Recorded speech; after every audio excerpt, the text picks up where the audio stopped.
ভাবুন তো, একজন মানুষ হঠাৎ একটি আচারের ড্রামের ভেতর পড়ে যায়।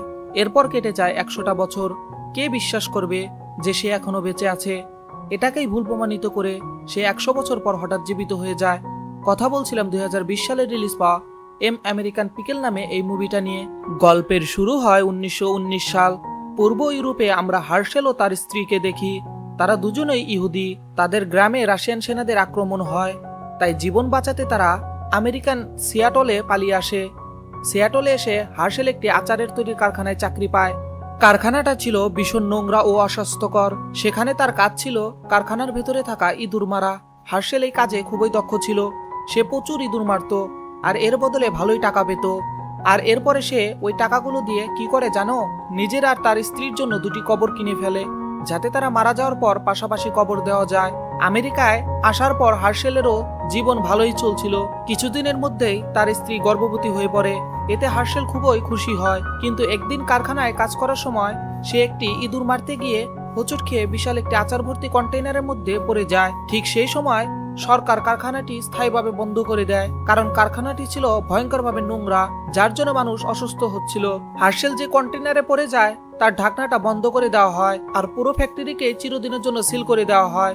এরপর কেটে যায় 100টা বছর। কেউ জানতো না হার্শেল কোথায় হারিয়ে গেছে। একদিন সেই পরিত্যক্ত কারখানার কাছে দুটো ছেলে ড্রোন উড়াচ্ছিল।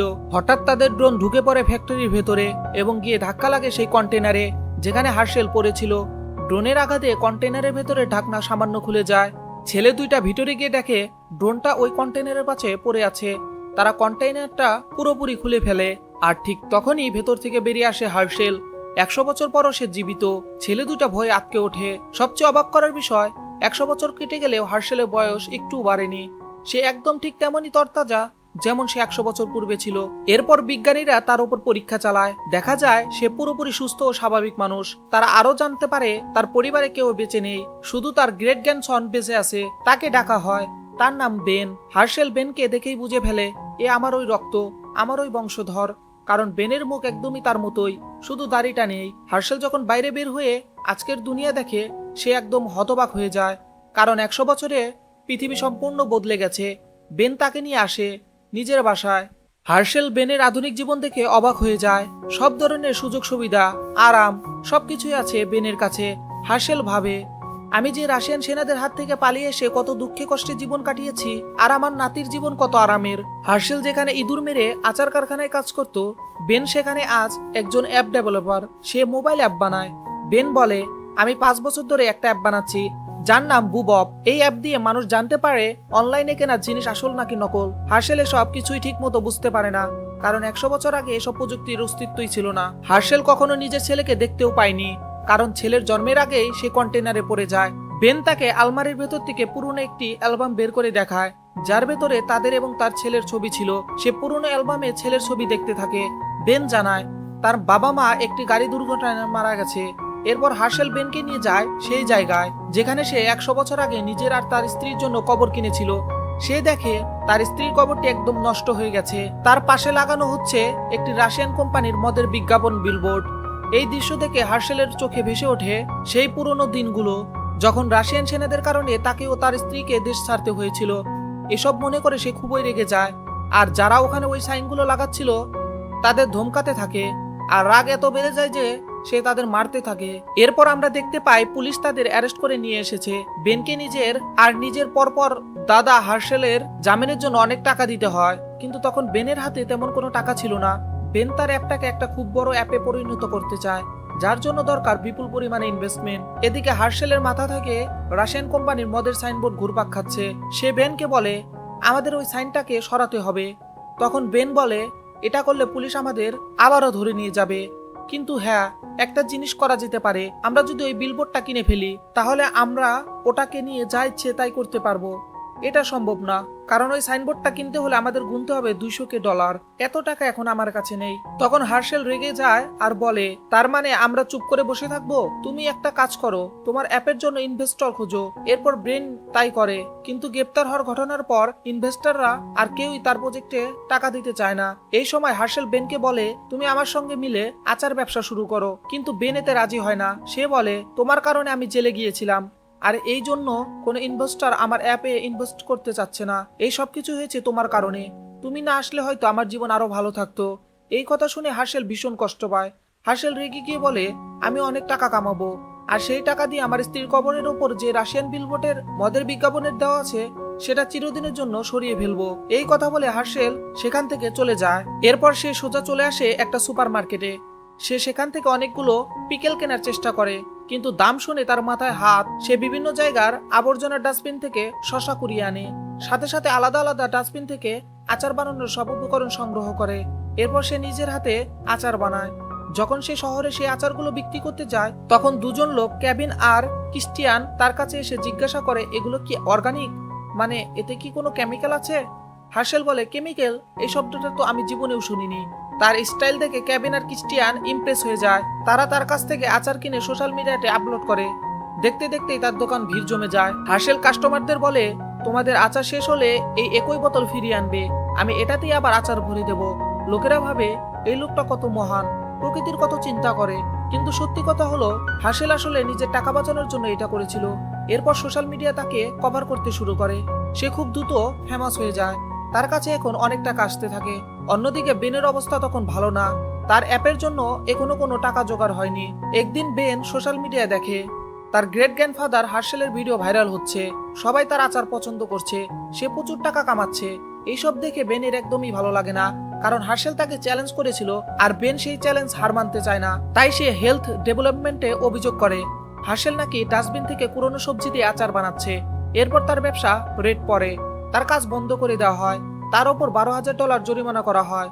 সে যত টাকা কামিয়েছিল সব টাকায় হারিয়ে ফেলে। এরপর তার ওই দুই কাস্টমার, কেভিন আর ক্রিস্টিয়ান, তাকে পরামর্শ দেয়, তোমাকে হেলথ ডেভেলপমেন্টের নিয়ম মেনে আচার বানাতে হবে, আর এর জন্য ম্যান পাওয়ার দরকার। তুমি ইন্টার্ন রাখতে পারো, তাদের বড় বেতন দিতে হবে না, তারা কাজ শিখবে আর তোমার কাজও সহজ হবে। হার্শেল প্রথমে ভাবে, বিনা টাকায় কে কাজ করবে, এটা তো জোর করে শ্রম করানোর মতো। কিন্তু আইডিয়াটা তার অনেক ভালো লেগে যায়। সে ইন্টার্ন নেওয়ার জন্য ইন্টারভিউ নেয়। অনেক মানুষ তার কাছে কাজ করতে আসে। এবার সে হেলথ ডেভেলপমেন্টের নিয়ম মেনে আচার বানাতে শুরু করে। তার সব আচার পরীক্ষা করা হয়, সব স্যাম্পল পাস হয়ে যায়। এখন তার কাছে অনেক কর্মী, অনেক ম্যান পাওয়ার, বিশাল প্রোডাকশন। তার ব্যবসা দ্রুত বড় হয়ে যায়। সে অনেক অনেক টাকা কামায়।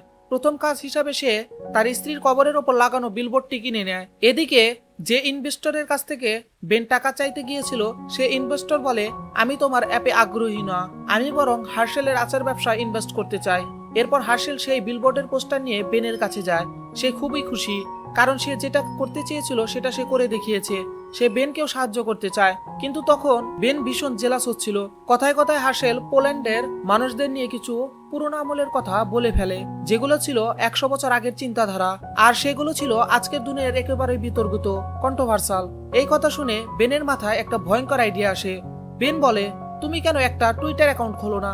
এই কথাগুলো তুমি যদি টুইটারে পোস্ট করো তাহলে তোমার বিক্রি আরো বেড়ে যাবে। এরপর সে এমন ভাবে কথাটা বলে যে, তোমাকে দিয়ে সব টুইটার মুইটার হবে না, তুমি অ্যাকাউন্টই খুলতে পারবে না। হার্শেল তার কথা মেনে নেয়। এটা বেনের একটা চাল ছিল। সে টুইটারে সেই সব কথা পোস্ট করে দেয়, আর ঠিক তখনই তার বিরুদ্ধে সারা দুনিয়ার মানুষ রেগে যায়। তারা সবাই হার্শেলের বিরুদ্ধে প্রোটেস্ট শুরু করে দেয়।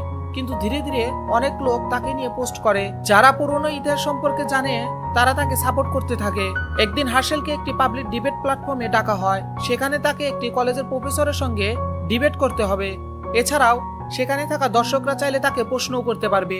আসলে ক্রিশ্চিয়ানিটির প্রসারের কারণেই হার্শেলকে এক সময় নিজের স্ত্রী সহ পূর্ব ইউরোপ ছেড়ে পালিয়ে আসতে হয়েছিল। এই বিষয়ই নিয়ে ডিবেট চলছিল। ভিড়ের মধ্যেই বেনও উপস্থিত ছিল। সে সুযোগ বুঝে অন্ধকারের আড়াল থেকে হার্শেলকে প্রশ্ন করে, আপনি ক্রিশ্চিয়ানিটি সম্পর্কে কি মনে করেন?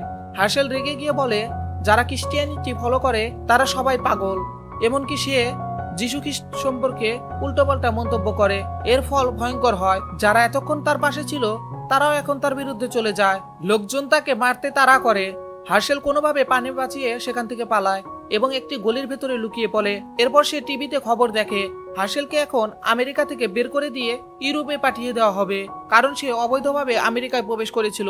হার্শেল এটা শুনে ভয় পেয়ে যায়, কারণ সে কোনোভাবে আমেরিকায় ছাড়তে চায় না। সে সাহায্য চাইতে যায় তার গ্রেট গ্র্যান্ডসন বেনের কাছে। হার্শেল বলে, আমি ইউরোপে ফিরতে চাই না, আমি জঙ্গল দিয়ে বর্ডার পার করে কানাডা চলে যাব, সেখানে নতুন করে ব্যবসা শুরু করব, তোমার সাহায্য দরকার। প্রথমে বেন রাজি হয় না, পরে হার্শেল তাকে ভয় দেখায়। যে সে তার বিরুদ্ধে লোকজনকে উল্টাপাল্টা কথা বলে দেবে। এটা শুনে বেন রাজি হয়ে যায়। পরদিন দুজন মিলে জঙ্গল দিয়ে কানাডার পথে রওনা দেয়। চলার পথে বেনের হাত কেটে যায়। তখন হার্শেল তার জামা ছিঁড়ে তার হাত বেঁধে দেয়। আসলে সে বেনকে অনেক ভালোবাসে, কিন্তু এদিকে বেন তাকে একটু পছন্দ করে না। এরপর রাত হয়ে যায়, অনেক বেশি ঠান্ডা পড়ে। বেন গাছের নিচে বসে কাঁপছিল। তখন হার্শেল তার কাছে গিয়ে তাকে জড়িয়ে ধরে ঘুমিয়ে যায়। সকালে তারা কানাডার বর্ডারে পৌঁছে যায়, কিন্তু এখন বেনের তার গ্রেট গ্র্যান্ডফাদারের জন্য খারাপ লাগতে থাকে। সে সত্যিটা স্বীকার করে বলে, আমি হেলথ ডেভেলপমেন্টকে কল করে তোমার ব্যবসা বন্ধ করে দিয়েছিলাম। আমি জানতাম টুইটারে ওইসব কথা বললে মানুষ তোমার উপর রেগে যাবে, তাও আমি পোস্ট করতে গিয়েছিলাম। ডিবেটের সময় ভিড় থেকে তোমাকে যে প্রশ্নটা করা হয়েছিল ওইটা আসলে আমিই করেছিলাম, কারণ আমি জানতাম তুমি কি উত্তর দেবে। এই কথা শুনে হার্শেল রেগে গিয়ে বেনকে একটা ঘুষি মারে। বেন অজ্ঞান হয়ে যায়। ঠিক সেই সময় সেখানে পুলিশ এসে যায়। হার্শেল পালিয়ে লুকিয়ে পড়ে। সে বেনের ট্রিমার দিয়ে নিজের দাড়ি কেটে ফেলে এবং দেখতে একদম বেনের মতো হয়ে যায়। পুলিশ এসে ভুল করে হার্শেলকে না ধরে বেনকে হার্শেল মনে করে গ্রেফতার করে ফেলে। বেন বারবার বলার চেষ্টা করে, আমি হার্শেল না, আমি বেন, কিন্তু কেউ তার কথা বিশ্বাস করে না। ফলাফল, বেনকে জোর করে পূর্ব ইউরোপে পাঠিয়ে দেওয়া হয়, ঠিক সেই গ্রামে যেখান থেকে 100 বছর আগে হার্শেল আমেরিকায় এসেছিল। সেখানে কেউ ইংরেজি বোঝে না। বেন একদম ভেঙে পড়ে। সে গিয়ে ওঠে ইহুদির একটি উপাসনালয়ে, স্ট্যাম্পল। অন্যদিকে হার্শেল তা সবকিছু বুঝতে পারে, ভেঙে পড়ে। তার খুবই খারাপ লাগে বেনের জন্য। সে বেনের বাড়িতে যায়। সেখানে সে বেনের ছোটবেলার ছবি দেখে। একটা পুরনো স্কেচ দেখে হার্শেল অবাক হয়ে যায়। বেন ছোটবেলায় নিজের বাবা মায়ের ছবি এঁকেছিল। বাবা ডাকতো বুব, মাকে ডাকতো বব, আর ঠিক এই দুই নাম মিলিয়ে সে তার অ্যাপের নাম দিয়েছিল বু বব। তখনই হার্শেল বুঝে যায় বেন তার পরিবারের নাম স্মৃতি বাবা মাকে কতটা হৃদয় দিয়ে ভালোবাসে। তার এই ভুল ভেঙে যায় যে বেন নাকি নিজের পরিবারকে গুরুত্ব দেয় না। তখন হার্শেল সিদ্ধান্ত নেয়, আমি নিজেই ইউরোপে গিয়ে বেনকে ফিরিয়ে আনবো। হার্শেল ইউরোপে যায়, একই ইহুদি উপাসনালয়ে পৌঁছে যায় যেখানে বেন ছিল। সে বেনের কাছে গিয়ে ক্ষমা চায় এবং বলে, আমি এখন বুঝতে পেরেছি তুমি তোমার বাবা মা ও পরিবারকে কতটা সম্মান করো। তারা নিশ্চয়ই তোমার উপর গর্ব করত। বেনও কাঁদতে কাঁদতে হার্শেলকে ক্ষমা করে দেয়। এরপর দুজনই যায় সেই জিলের ধারে, যেখানে একসময় হার্শেল তার স্ত্রীর সঙ্গে ঘুরতে আসতো। এরপর তারা আমেরিকায় ফিরে আসে এবং ঠিক করে তারা আবার নতুন করে আচার ব্যবসা শুরু করবে। বেন বলে, আমি এই ব্যবসার জন্য একটি ওয়েবসাইট বানাবো। আর এই হ্যাপি এন্ডিং এর সাথে আজকের মুভিটা শেষ হয়ে যায়। তো বন্ধুরা, কেমন লাগলো আজকের এই মুভিটা? যদি ভালো লাগে তাহলে একটা লাইক দেবেন আর সাবস্ক্রাইব করে চ্যানেলের পাশে থাকবেন। আমি ছিলাম নিরিফ। দেখা হবে নতুন আরেকটি ভিডিওতে। ততদিন পর্যন্ত নিজের খেয়াল রাখবেন আর ভালো থাকবেন। আল্লাহ হাফেজ।